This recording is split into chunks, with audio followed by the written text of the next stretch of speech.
રાધનપુરમાં વર્ષોથી ઉપયોગમાં રહેલો કાયમી રસ્તો ફરી શરૂ કરવાની માંગ સ્થાનિક રહીશોએ નગરસેવક જયાબેન ઠાકોરને સ્થળ પર બોલાવી રજૂઆત કરી।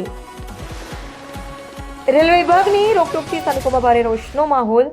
પ્રોટેક્શન રૂલ બનશે તો અવરજવર સંપૂર્ણ બંધ થવાની ભીતિ વ્યક્ત। વિદ્યાર્થીઓ, મહિલાઓ અને વૃદ્ધોને રોજિંદી અવરજવરમાં પડી રહી છે મુશ્કેલી। જૂનો જાહેર રસ્તો તાત્કાલિક ખુલ્લો કરવા રહીશોની માંગ।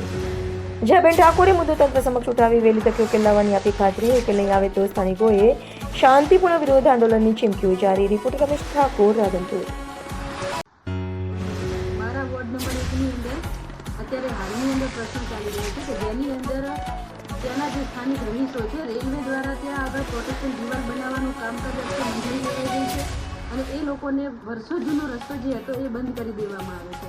તો એ રસ્તો એમનો કાયમી ધોરણે ચાલુ કરવામાં આવે એવી સ્થાનિક લોકોની માગણી હતી અને જેના અનુસંધાને એ લોકોએ હું તેના જનપ્રતિનિધિ તરીકે મને બોલાવેલી અને હું ત્યાં રૂબરૂ ગયેલી છું અને લોકોની એક જ માંગ છે કે આ કાયમી રસ્તો એમનો ખોલવામાં આવે અને એ રસ્તો જો ખોલવામાં નહીં આવે આ સાઈડ રેલવે વિભાગ દ્વારા એમનું પ્રોટેક્શન દિવાલ ઊભી કરી દેવામાં આવશે તો ત્યાંથી સ્કૂલના બાળકોની અવરજવર, ત્યાંના રહીશોની અવરજવર, રોજના 500 માણસોની અવરજવર જે રસ્તા ઉપર છે અને એ જ રસ્તો જો બંધ કરી દેવામાં આવશે તો એમને પોતાનું જે રોજગારી છે એ પણ બંધ થઈ જશે, શિક્ષણ આખું ખોરવાઈ જશે, બાળકોનું ભાવિ બગડશે। આ સાથે અમે સરકારને વિનંતી કરીએ છીએ અને જે તે એડમિનિસ્ટ્રેશનને વિનંતી કરીએ છીએ કે તાત્કાલિક ધોરણે આનો રસ્તો બનાવી દેવામાં આવે અને આ લોકોના પ્રશ્નનું સોલ્યુશન આવે।